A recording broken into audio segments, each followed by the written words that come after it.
We talk a lot about gay, lesbian, trans representation in history. Can we talk about asexual representation in history?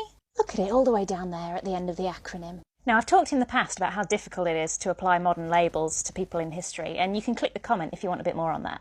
But that difficulty goes double for asexual people, because how do you tell the difference in the historical record between someone who today would identify as asexual and someone who was just celibate? You often can't. So I'm not saying by any stretch that any of these people were asexual. What I'm saying is, modern day asexuals can perhaps look to these stories if they would like some historical representation. And as London history is my specialty, these people are all Londoners in one way or another.